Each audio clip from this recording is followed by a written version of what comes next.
Dios les bendiga, soy el obispo Hugo Alfonso Montesinos. La palabra de Dios para nuestras vidas está llena de esperanza y nos muestra los principales pilares de la fe en nuestro Señor Jesucristo. Te invito a ver con mucha atención el siguiente mensaje. Esperamos que esta palabra pueda bendecir y fortalecer tu vida. Te invito a ver el mensaje de Dios.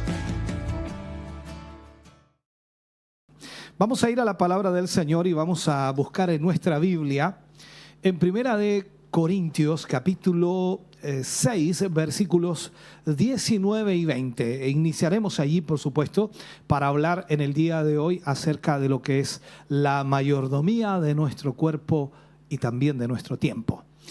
Primera de Corintios 6, versículos 19 y 20. Dice: ¿O ignoráis que vuestro cuerpo es templo del Espíritu Santo, el cual está en nosotros, el cual tenéis de Dios y que no sois vuestros? Porque habéis sido comprados por precio. Glorificad pues a Dios en vuestro cuerpo y en vuestro espíritu, los cuales son de Dios.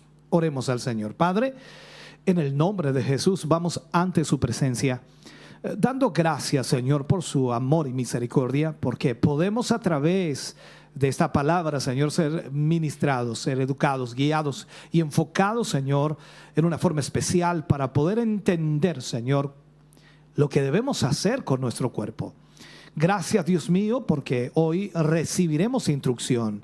Y yo te pido por cada hermano, hermana que en esta hora, Señor, se une a esta transmisión.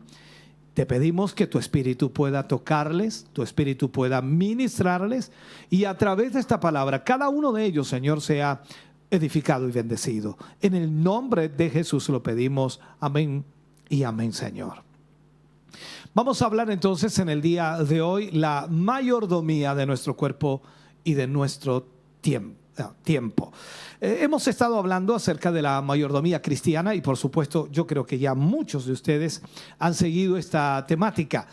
Nuestra hermana en la introducción hablaba acerca de que quedaba allí, por supuesto, en YouTube la transmisión, quedaba también el mensaje, el tema, también lo hace en Facebook Live y por supuesto a través de las aplicaciones como es Siloé, también está allí la temática. Cada vez quedan los videos guardados para que usted pueda volver a revisarlos, escucharlos, verlos. Como también está la página hugomontesinos.cl, en donde está todo el material, ya sea también en video, audio y también en PDF para que usted pueda leerlo. Vamos entonces a este tema.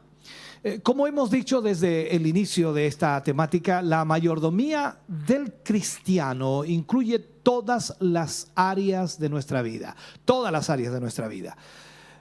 Podemos hablar que incluye los dones, incluye también los talentos, incluye el cuerpo, el tiempo, la familia, el trabajo, la iglesia, la Biblia, la oración y también el dinero. Y podemos agregar muchas cosas más. Ahora, entre todo esto que nos ha sido confiado está nuestro cuerpo, que ha sido, por supuesto, diseñado de una manera maravillosa por Dios y no existe sobre la faz de la tierra nada que pueda igualarse a este cuerpo que ha sido creado por Dios, que el Señor, por supuesto, nos ha dado. Podemos palpar, nuestras manos pueden palpar, podemos oler, podemos recordar, podemos amar, podemos disfrutar de tantas cosas que aún la máquina más compleja, hermano querido, sería incapaz de hacer todo lo que un hombre o una mujer puede hacer con su cuerpo. El cuerpo del hombre, lamentablemente, es usado de una manera equivocada hoy y es lamentable y está lejos de glorificar a Dios quien lo creó. Más bien deshonra y se aparta del propósito que Dios tiene para él. Partimos de la base cuando decimos esto de que somos responsables delante de Dios por todas las cosas, por supuesto, que Él nos ha dado. Él nos ha entregado a nosotros para que nosotros gobernemos nuestra vida y nos ha entregado un cuerpo para que también nosotros a través de él glorifiquemos su nombre. Entonces es necesario que entendamos y comprendamos que vamos a dar cuenta del cuidado de nuestro cuerpo. Primero, hemos sido diseñados por Dios. Él fue quien nos formó, Él fue quien nos dio vida, Él fue quien nos creó. De acuerdo al libro de Salmos, capítulo 139, versículo 13, la Escritura dice: porque tú formaste mis entrañas, tú me hiciste en el vientre de mi madre. O sea, estamos viendo entonces que Dios es el creador de nuestros cuerpos, de nuestra vida. Esta morada física que le llamamos cuerpo no nos pertenece. No somos los dueños de él. Solo somos los administradores de lo que Dios nos ha entregado. Realmente le pertenece al Señor. Este cuerpo le pertenece al Señor. No solo porque Él es el creador, sino también por habernos redimido. Recordemos que Él pagó un alto precio por nosotros. Él nos compró por medio del sacrificio de nuestro Señor Jesucristo. O sea, nuestro cuerpo, mente y espíritu han sido comprados por precio, por el precio de la sangre de nuestro Señor Jesucristo. Por esto entonces, su cuerpo, mi cuerpo, han llegado a ser el lugar donde habita el Espíritu Santo de Dios. Por tanto, debe ser usado, hermano querido, en su voluntad y para sus propósitos. Tiene que ser usado en esa dirección. Ahora, la pregunta que podríamos utilizar aquí, y creo que muchos también pueden que tengan esta misma pregunta: ¿quién habita en nuestro cuerpo? ¿Quién habita en nuestro cuerpo? El rey Salomón afirmó que Dios habita, o literal, que no habita en templos hechos por manos de hombres, ya que el mismo universo no podía contener a Dios. Entonces Salomón nos está enfocando en esta realidad.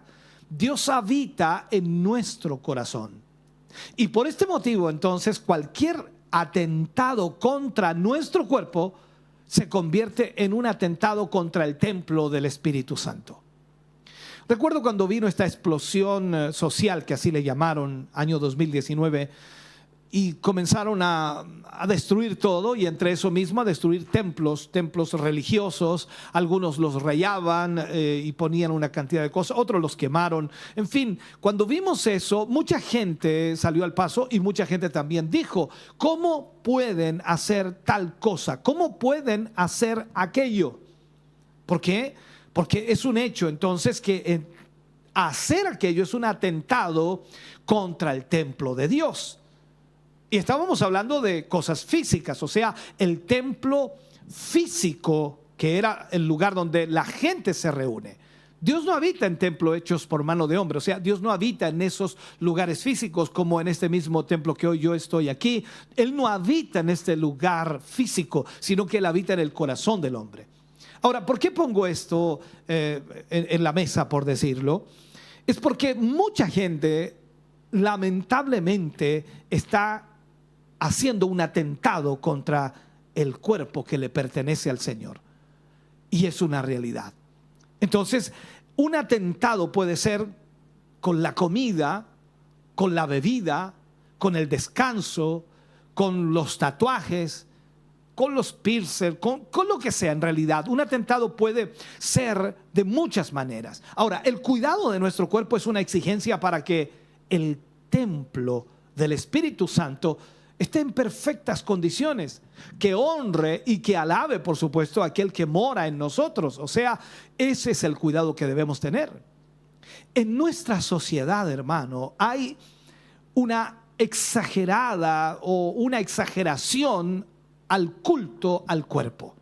Y es triste que los cristianos muchas veces cuidemos más nuestro cuerpo por la influencia social que existe y que exige una estética determinada, la moda, el que dirán también, ¿no? Mucha gente se preocupa de eso, y no por la enseñanza bíblica. O sea, muchos hoy día están más preocupados de lo que la gente dice y no por lo que la Biblia dice acerca de la mayordomía del cuerpo. Entonces, lo que tenemos que ver aquí es cuál es el uso de nuestro cuerpo. ¿Cuál es el uso de nuestro cuerpo? De acuerdo a la palabra de Dios, nuestro cuerpo debe ser usado de tal manera que brinde a Dios el reconocimiento que merece.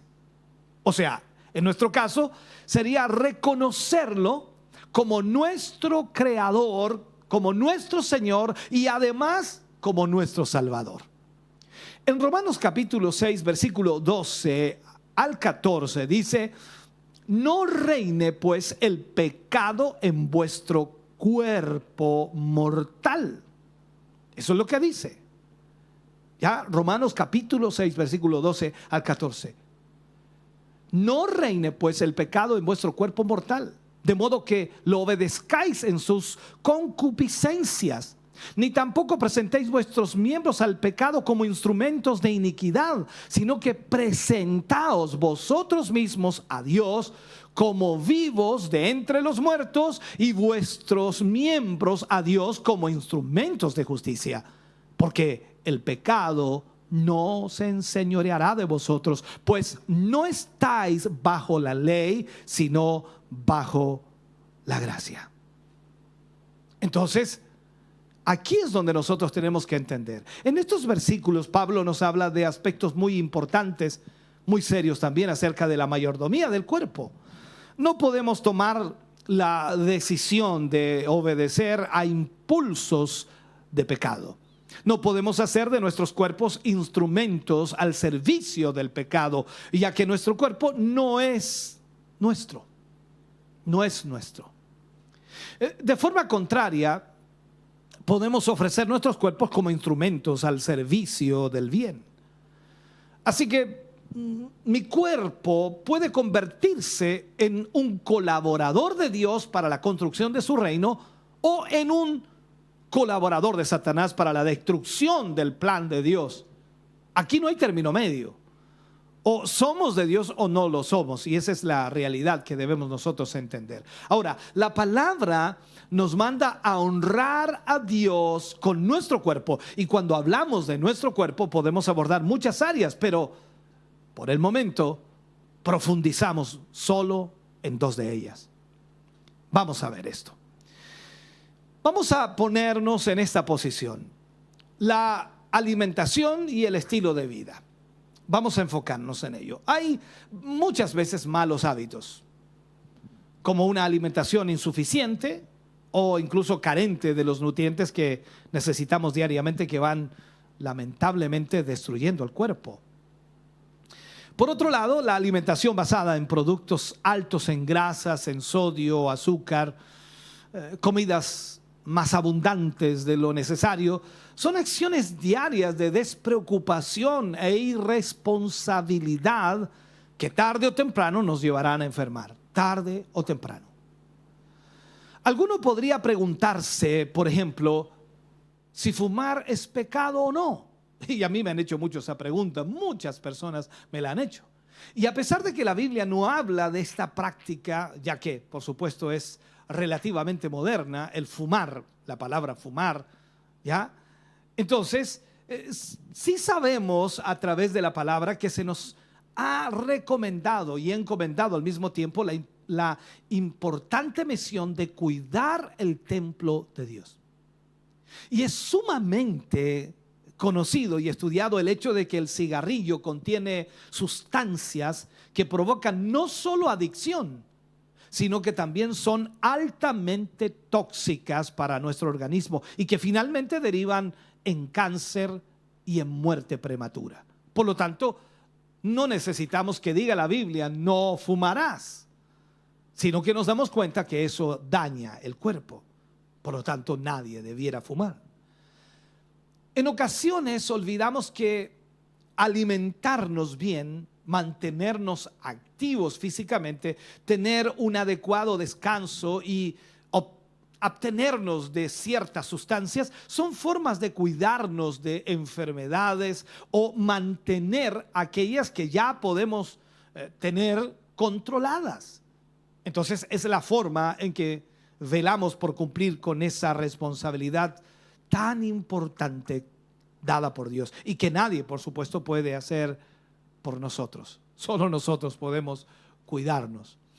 Ahora, vernos afectados con enfermedades producto de descuido de nuestra salud va a traer serios problemas a nuestra calidad de vida, también al servicio para Dios por medio de su templo, ya que esta morada física es un instrumento y también un canal de Dios para el mundo. Entonces debemos cuidar nuestro templo que Dios nos ha entregado. Una de las cosas que entendemos es que el pecado corrompe nuestro cuerpo, lo deteriora. Esto es una realidad. Entendemos que vivimos en un cuerpo carnal, de carne y de hueso, donde el Espíritu Santo convive con la vieja naturaleza. Y cuando digo convive con la vieja naturaleza, no digo que esté de acuerdo con lo que la vieja naturaleza hace, sino que digo que vive en nosotros tratando de llevarnos a vivir en la presencia de Dios. Sumado entonces a lo anterior, sabemos que nuestro cuerpo ha sido dotado por Dios con múltiples funciones. Hay muchos impulsos y también capacidades que utilizamos de forma a veces desordenada, fuera del tiempo correcto y al mismo tiempo alejado de la voluntad de Dios. Y sin duda, nos llevará al pecado. Hay actos que fácil e indiscutiblemente identificamos porque son dañinos, como son los actos inmorales. Actos inmorales. ¿Qué dice Pablo en 1 Corintios capítulo 6, versículo 18? Pablo habla allí y dice: huid de la fornicación. O sea, huyan de la fornicación. Cualquier otro pecado que el hombre cometa está fuera del cuerpo, más el que fornica contra su propio cuerpo peca. O sea, entendemos que el pecado sexual no solo nos daña en una forma física, sino también en una forma moral y espiritual. En Romanos, Pablo expresa la lucha que podemos experimentar como creyentes. Romanos capítulo 7, versículos 22 y 23 dice: porque según el hombre interior me deleito, dice, en la ley de Dios, pero veo otra ley en mis miembros que se revela contra la ley de mi mente y que me lleva cautivo a la ley del pecado que está en mis miembros. Entonces, a pesar de que él explica esto, él también exclama, como lo leemos en Romanos 7:24, miserable de mí, ¿quién me librará de este cuerpo de muerte? Hay una lucha tremenda allí. O sea, lo que sí entiendo que Pablo dice aquí es que no se queda estancado en lamentaciones, sino que más bien va adelante, porque en el capítulo 8 Pablo nos habla de algo importantísimo. Versículos 12 al 15, Pablo dice: así que, hermanos, deudores somos, no a la carne, para que vivamos conforme a la carne. Porque si vivís conforme a la carne, moriréis. Mas si por el Espíritu hacéis morir las obras de la carne, viviréis. Porque todos los que son guiados por el Espíritu de Dios, estos son hijos de Dios.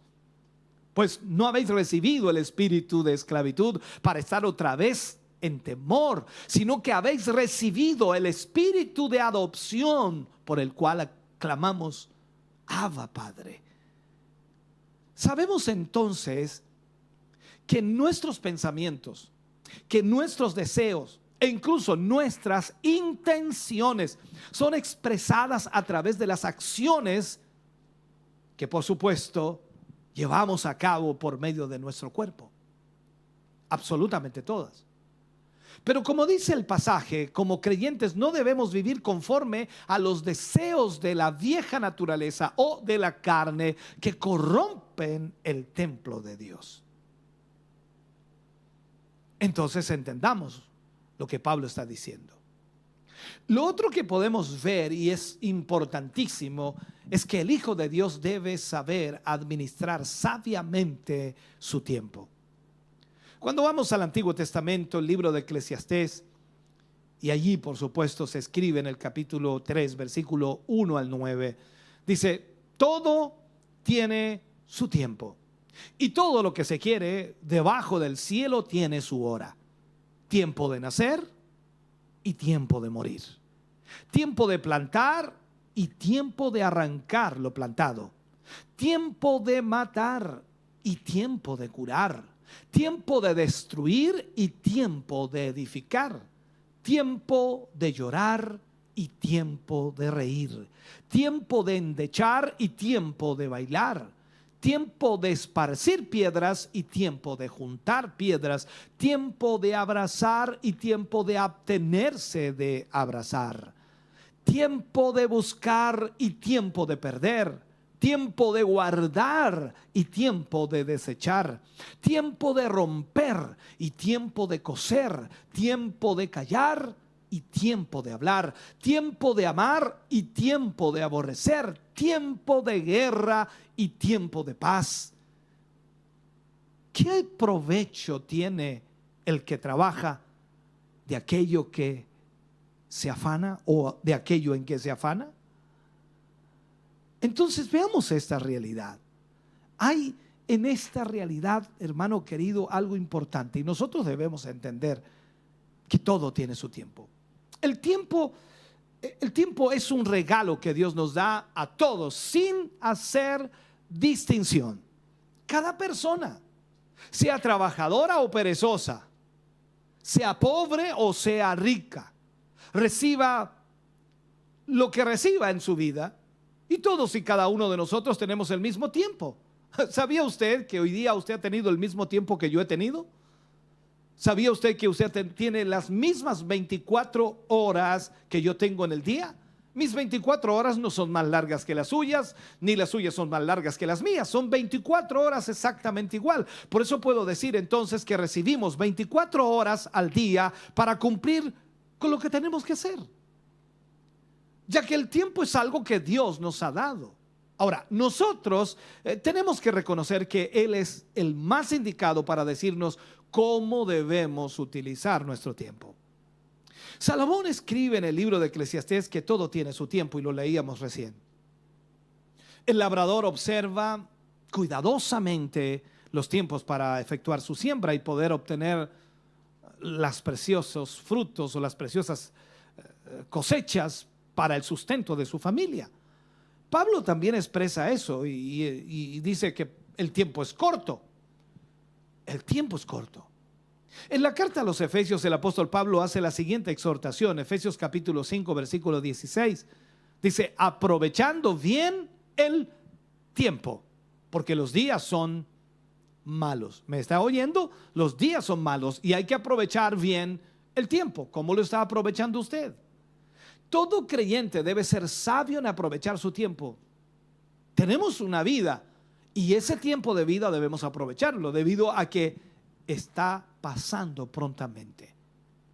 Yo no me he dado ni cuenta cómo los años han pasado y ya estoy sobre los 50 años. Increíble. Oh Dios, ¿cómo ha pasado el tiempo? ¿Cómo ha sido tan rápido? El tiempo es irreversible. Yo no puedo volver el tiempo atrás. Usted no puede volver el tiempo atrás. Nos gustaría volver el tiempo atrás en algunas circunstancias, claro que sí. Por eso es que a algunos les fascina por allí. Dice, oh, hay que crear una máquina del tiempo que nos lleve a tiempos antiguos. No, el tiempo es irreversible.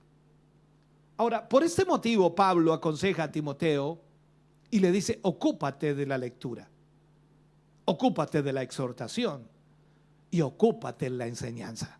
Eso lo dice en 1 Timoteo 4:13. O sea, hay que ocuparse, hermano querido, y darle tiempo a eso. El Hijo de Dios no debe descuidar su tiempo devocional con el Señor. La lectura diaria y la oración, si desea prosperar en su vida espiritual, no debe dejarla por ningún motivo. Debe ser usada poderosamente en el Señor para que de esa forma nuestra vida sea enfocada en el propósito de Dios.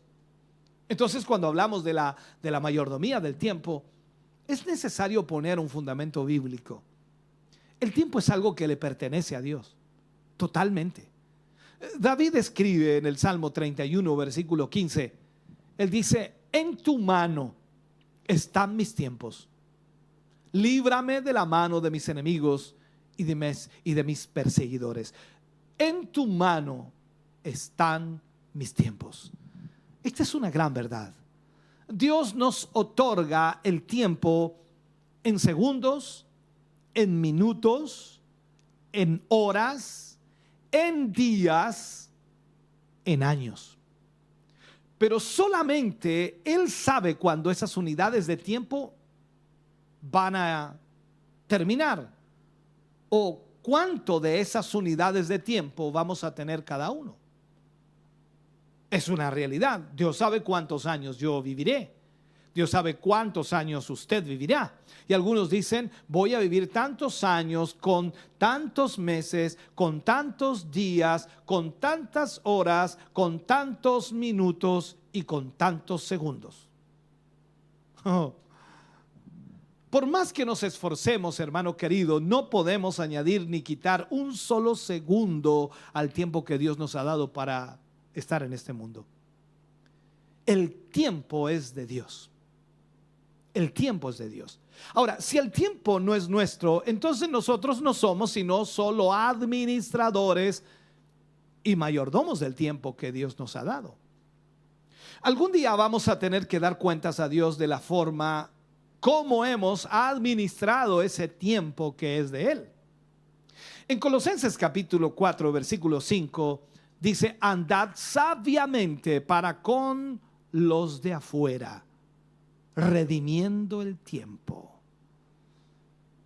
O sea, la idea detrás de la expresión redimiendo el tiempo tiene que ver con un uso inteligente del tiempo para beneficio del dueño del tiempo. O sea, es decir, para el Señor. El tiempo es un bien precioso que debemos aprovecharlo de la mejor manera. Lamentablemente, con mucha frecuencia lo desperdiciamos en cosas que tienen poco o quizás ningún valor, y de esa manera se nos ocurre que estamos haciendo lo correcto cuando en realidad el tiempo se nos está yendo. El tiempo se va como la arena entre los dedos y ese es nuestro problema. Entonces la pregunta sería aquí, ¿cómo estoy utilizando el tiempo que me ha dado el Señor para que yo lo administre? ¿Cómo lo estoy utilizando? ¿Sabe usted en qué actividad gastamos la mayor parte del tiempo en nuestra vida? Si usted estuviera aquí en el culto, de seguro le estoy preguntando, ¿sabe usted en qué actividad gastamos la mayor parte del tiempo en nuestra vida? ¿Sabe usted que no es en trabajar? Tampoco es en estudiar, tampoco es en divertirse. Es nada más ni menos que en dormir. Sí, ahora se le hace difícil creerme lo que le estoy diciendo, pero solamente tome lápiz y papel y haga sus propias cuentas, asumiendo que necesita dormir alrededor de 8 horas diarias. Y el día tiene 24 horas, entonces usted duerme una tercera parte de ese tiempo. Es difícil de aceptar, pero la tercera parte de la vida nos pasamos durmiendo. La tercera parte de nuestra vida la pasamos durmiendo. Y esto es difícil, ¿no? Es complejo, pero es así. Es como decir, entonces, o sea, usted y yo, si hemos vivido 10 años, hemos dormido 3. Si llevamos 20 años y alguien que me escucha tiene 20 años, usted ha dormido 6 años. Oh, Dios. Por favor, no siga, pastor. Si usted tiene 30 años, usted ha dormido 9. Pastor, no siga. Si usted tiene 40 años, usted ha dormido 12 años de su vida. Oh, qué complejo, ¿no? Entonces, veamos esto. La siguiente actividad que nos toma también más tiempo es naturalmente trabajar. Pero aquí viene el dato más duro. Una persona promedio asume que invierte 5 minutos diarios en cosas espirituales y 3 horas diarias cada domingo. O sea, esto es nada en comparación con el tiempo que se gasta durmiendo en la vida. Darle 3 horas el día domingo al Señor para un culto y 5 minutos diarios en la semana no es nada, hermano querido. Por esta razón entonces es que se hace muy necesario evaluar la forma como administramos el precioso tiempo que el Señor nos ha dado. No sea que el momento que tengamos que dar cuentas al Señor, nuestra boca se cierre ante la cruda realidad que hemos administrado mal el tiempo que el Señor nos ha entregado. En el Nuevo Testamento el Señor relata la parábola de los obreros de la viña. Esa parábola es importante, donde se hace muy obvio que a Él no le gusta que la gente pierda tiempo en la ociosidad. Cuando vamos a Mateo capítulo 20, versículo 6, allí dice: y saliendo cerca de la hora 11, halló a otros que estaban desocupados y les dijo: ¿por qué estáis aquí todo el día desocupados? O sea, la enseñanza central aquí de la parábola tiene que ver con la manera soberana de Dios a la hora de recompensar a sus siervos. Pero así como el padre de familia no quería ver desocupada gente ociosa o gente que no hace nada, Dios el Padre, hermano querido, también no desea que sus hijos estemos ociosos, desperdiciando o administrando mal el tiempo que Él nos ha dado, y más aún el tiempo que es de Él. ¿Qué debemos hacer aquí? Debemos buscar las prioridades correctas. ¿Sabe usted que la vida consiste en una serie de cosas que hacemos y que también conocemos? Todo lo que hacemos toma su tiempo, al igual que todo lo que conocemos ha tomado, por supuesto, su tiempo aprenderlo. Nada es fácil. La realidad entonces es que a veces no tenemos tiempo para cumplir con todo lo que quisiéramos hacer. Entonces sería aquí: ¿cómo vamos a decidir qué debemos hacer primero? ¿Cómo vamos a decidir qué es lo primordial para nuestra vida y qué debemos dejar para después? Y la pregunta más lógica es: ¿cómo vamos a hacer lo uno y lo otro? ¿Cómo vamos a saber qué tenemos que hacer primero? ¿Cómo vamos a saber qué es lo que tenemos que dejar para después, si no nos está sobrando tiempo? ¿Te has fijado que casi la mayor parte de la gente dice: hoy no tengo tiempo, no me queda tiempo, ya me atrasé, ando atrasado? La buena mayordomía del tiempo consiste en priorizar las actividades de la vida que, por supuesto, no son más importantes, asignándoles sus respectivos tiempos u horarios a medida que pasan los segundos o los minutos o las horas o los días o los meses o hasta los años.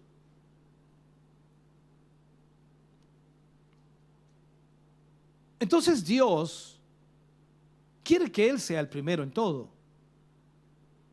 Y podemos decir nosotros, Dios y otras personas primero. Dios nos ha dado el tiempo como una bendición para que el género humano, por supuesto, pueda administrarlo. Es por eso que nosotros debemos dar prioridad en invertir tiempo en su servicio y en servir a los demás. Tenemos mucho trabajo material por hacer, pero cuando Dios nos pida unos minutos para testificarle a un alma perdida acerca de la fe en Cristo, o una hora diaria para nuestra lectura privada de la Biblia, o un tiempo de oración, entonces debemos dar prioridad a estas cosas. El trabajo puede esperar. Note cómo Jesús dedicaba tiempo a Dios aun cuando estaba muy ocupado e incluso aun cuando estaba muy cansado. En Marcos capítulo 1 versículo 35 la Biblia nos marca eso y dice: levantándose muy de mañana, siendo aún oscuro, salió y se fue a un lugar desierto y allí oraba. Josué también descubrió la necesidad de aprovechar las horas tranquilas de la mañana para meditar y al mismo tiempo planear las actividades del día. Si bien tuvo que cruzar el río Jordán, conquistar a Jericó o echar fuera el pecado del campamento, como fue así cuando Josué se levantó de mañana, entonces quizá Dios desea que usted también le dedique las primeras horas de la mañana a Él para organizarse para ese día. Recordemos que el salmista David decía: este es el día que ha hecho Jehová para mí, me alegraré y me gozaré en él. Y ya para cerrar este mensaje, el tiempo pasa, ¿no? Y todo tiene su tiempo, así que debemos ir cerrando y terminando. Debemos dar prioridad al tiempo de Dios. Prioridad al tiempo que pasamos con Dios. Tenemos que dedicar un tiempo diario para orar a Dios en privado y para leer la Biblia. Tome su tiempo para asistir a todos los servicios o actividades programadas por su iglesia. Oh, pastor, pero ahora no se puede venir al culto. Pero están las reuniones como esta: Siloé en casa, está Escuela Bíblica, está Damas de Siloé por la radio, está también el Zoom el día miércoles por la noche para que usted se conecte, y hay una cantidad enorme para los jóvenes el día viernes. En fin, toda actividad debe usted entonces programarse para ello. Dedique un tiempo para dar testimonio de lo que Dios ha hecho en su vida. Tome de su tiempo para servir en la iglesia, sin importar cuál obra de amor o dónde mejor pueda hacer tal servicio. O sea, usted debe dedicarle tiempo sin importar cuál obra va a hacer. Dedíquele a Dios y a los demás lo mejor de su tiempo. ¿Qué hablar del trabajo, no? Proveer para suplir las necesidades de nuestras familias es algo que Dios demanda de nosotros como hijos de Dios. De manera que el trabajador, para poder tener el sustento para la familia, debe trabajar, y al mismo tiempo estamos trabajando para Dios. Recuerde lo que dice Pablo en 1 de Timoteo capítulo 5 versículo 8. Si alguno no provee para los suyos, escúchelo bien, si alguno no provee para los suyos, y mayormente para los de su casa, ha negado la fe y es peor que un incrédulo. Wow. Entonces entendamos esto. Somos mayordomos de nuestro cuerpo y de nuestro tiempo. ¿Qué hace usted con su tiempo libre? Todos sabemos que no podemos estar trabajando todo el tiempo. El cuerpo necesita descansar. Y entonces es sabio invertir una parte del tiempo libre para jugar con sus hijos. Esto es un tiempo bien aprovechado, está en familia. El tiempo es muy valioso, hermano querido. Y cierro con estas palabras. Para aprovechar su tiempo y al máximo, por supuesto, por favor, considere cada minuto, hasta de su tiempo libre, como algo valioso para Dios. Siempre considérelo de esa manera, porque sin duda usted tendrá que dar cuenta un día al Señor de su mayordomía, ya sea de su cuerpo como también de su tiempo. Le invito a orar. Padre, en el nombre de Jesús, vamos ante su presencia agradeciendo, Señor, esta palabra, agradeciendo el que usted nos hable, nos ministre, Señor, y que nos enfoque esto tan importante que es la mayordomía, Señor, de nuestro cuerpo y la mayordomía de nuestro tiempo. Si bien pudimos haber, Señor, tomado un tema separado, mayordomía del cuerpo y luego la mayordomía del tiempo, pero también entendemos, Señor, que debemos reducir los tiempos. Y de esta manera entonces estamos tratando de llegar al corazón de sus hijos para que ellos puedan entender la tremenda responsabilidad que tienen para responder ante ti. Señor, bendice sus vidas, obra y trae, Señor, respuestas sobre cada uno de ellos. En el nombre de Jesús te pedimos tu bendición y tu gracia sobre nosotros, para la gloria de Dios. Amén y amén, Señor. Estamos contentos de que hayas visto y escuchado este mensaje. Creo con todo mi corazón que Dios le ha bendecido. Quiero invitarles a suscribirse a mis redes sociales, donde tenemos contenido que le ayudará a alimentar su vida espiritual.